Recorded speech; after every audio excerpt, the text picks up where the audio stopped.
and my Bgirl name is Queen Envy.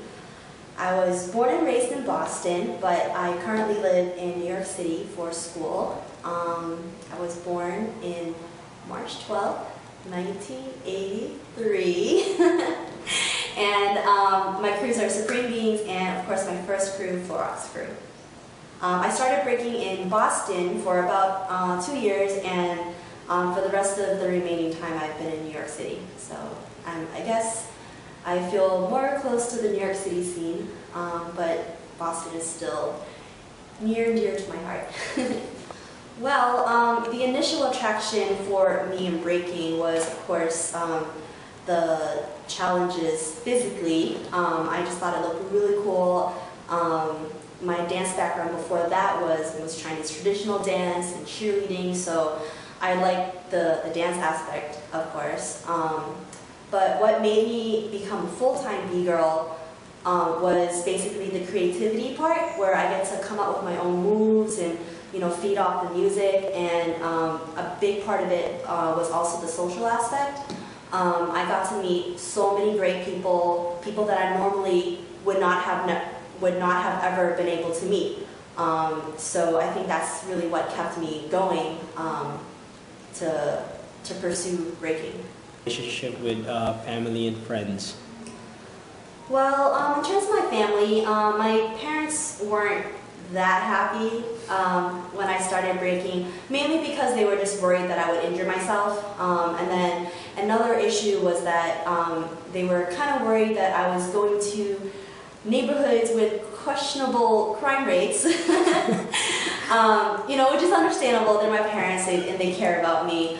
But since I've been breaking for 7-8 years now, they kind of accepted that it's a part of my life, and I try to talk to them as much as possible and try to highlight the positive aspects and tell them that it's not what they think hip hop is, with the gangs and the violence and stuff.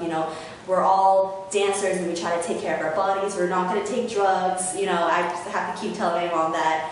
And now they think it's pretty cool, and my younger sister actually she's started breaking as well last year, so I think it's taken a pretty prominent role in my life, and my parents recognize that. In terms of my friends, I haven't really kept too much in touch with my friends from before breaking. My friends from college, they think it's really cool, and they still ask me about it, how your competition's going, have you been dancing, and most of the people that I hang out with now are actually B-boys, and I just feel like I have different lives. My school friends, they also think it's pretty cool, and they also want to come to jams to see me and stuff. So before, I think I was afraid that people would look at me differently, and be like, oh, you're a breakdancer, isn't that in the 80s? And they just kind of look at it like something that's just a novelty act. But I think in terms of my friends, they're open-minded enough, to be my friends, and of course, they think it's cool because they're open-minded. Can you describe the impact besides, your family and friends, like just yourself? Breaking has definitely changed my life a lot.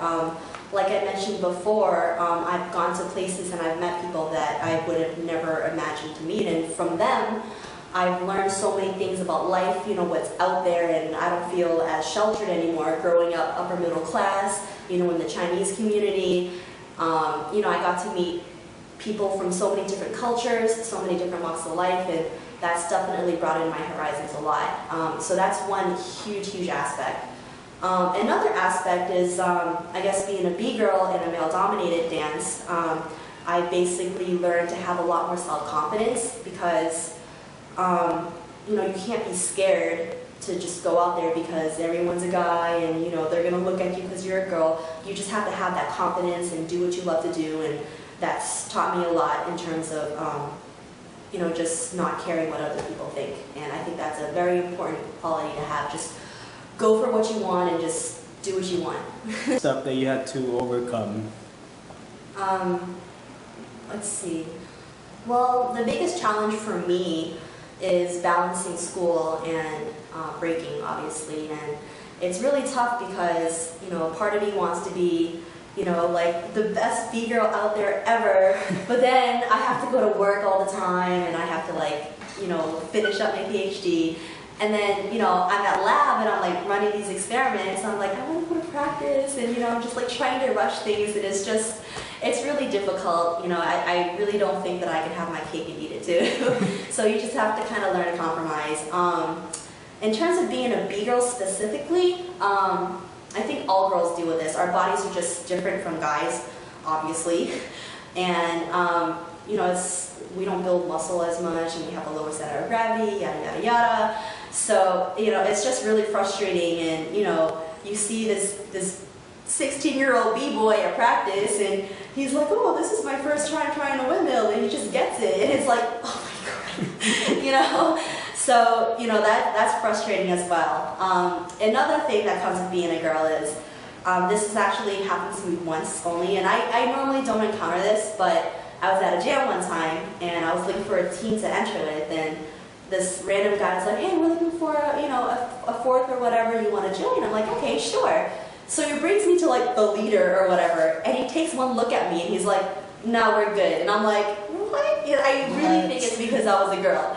And so I entered with another team, and I ended up doing so much better than the other team did. So whatever, you just kind of have to like, just not care what people think, like I said earlier, and just do you. And after that, there really isn't that many challenges if you just try your best, and there's nothing you can say for yourself if you try your best. That's it. That's crazy. Who is this team? I don't know. I was upset though. All right.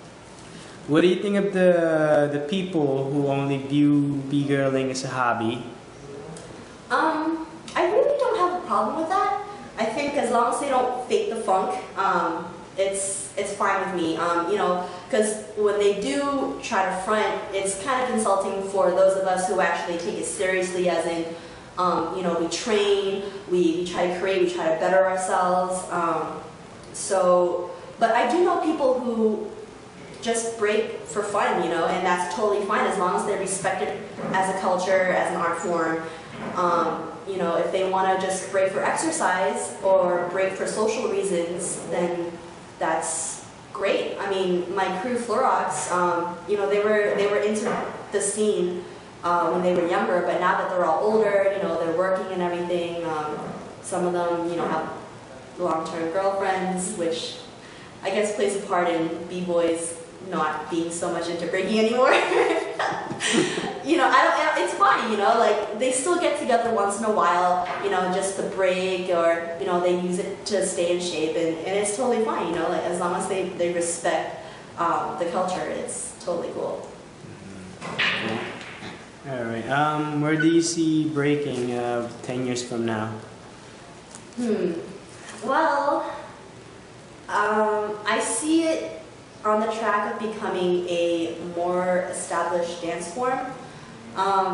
It's kind of difficult because while we do have a set of foundations, a lot of breaking is still based on creating. So yeah, you have stuff like ballet, where you have your set of foundations and you have like choreography to it. But I think I do see it becoming an established dance form because, for example, I think like Argentine tango, back when it first started, it was mainly in the lower classes, it was looked down upon by the higher classes, and now look at it, like so many people do it, it's well established, people hold big competitions for it, and I think that that's the route that breaking is going to take, and it's a great thing, maybe eventually B-boys will get paid the money that we deserve. You'll see it,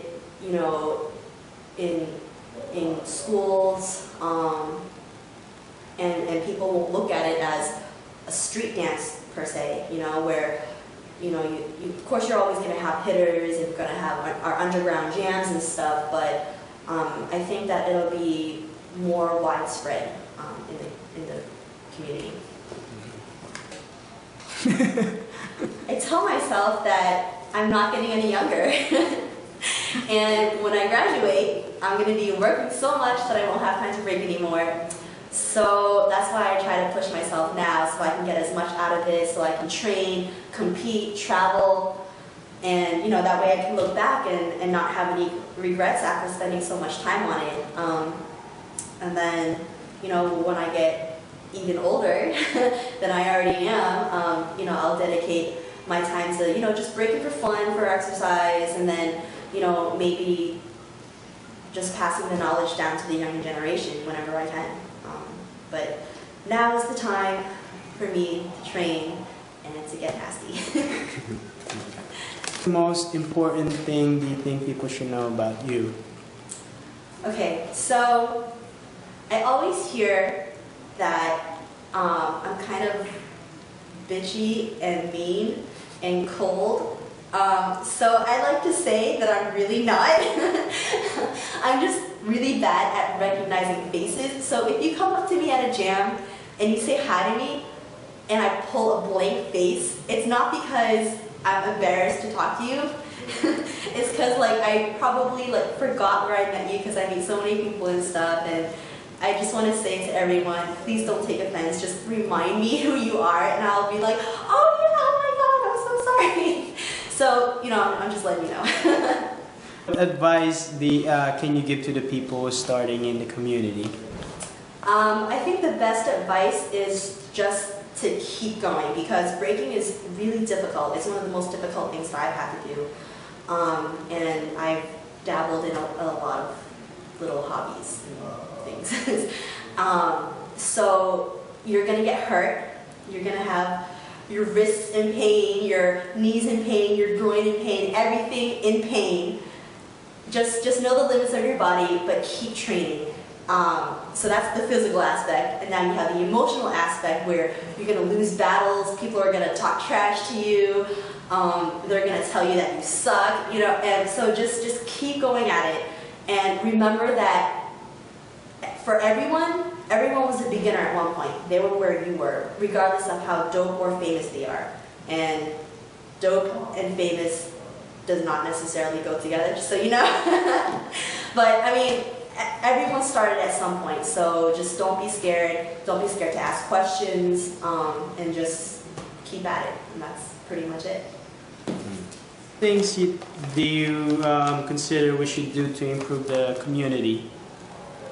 I think a big problem with the community nowadays is, well, so we live in a digital age, and of course there's footage everywhere.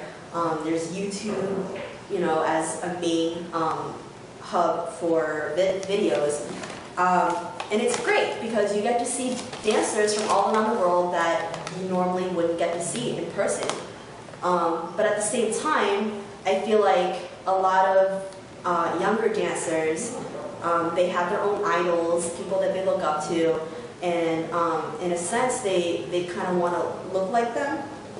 And I think for the more established dancers, instead of just sitting down and having discussions about how whack the scene is nowadays, I think what they should do is, call out these b-boys, smoke them, battle them, don't just sit back and if someone calls you out, you're like, no, it's just like a small fry, show some respect, I paid my dues, I don't need to battle you. I mean, the only way that they're going to learn is if they're going to get smoked, and then you put them aside and tell them the deal, and that's the only way that they're going to learn, and I think it's a responsibility of the older b-boys to guide the younger generation instead of just, talking about how whack the b-boys are nowadays. And I think just with that, you're going to, create a good foundation, and hopefully the kids that you teach will one day do the same thing for the generation after that, and that's how you maintain the creativity level and, having b-boying evolving to, higher levels. Okay. Crews. Okay, Parents. I'd like to give a shout out to my family, and especially my aspiring b-girl little sister, Virginia, my crew, Florox crew, that I started with, and then my crew that I most recently joined last year, so Human Beings.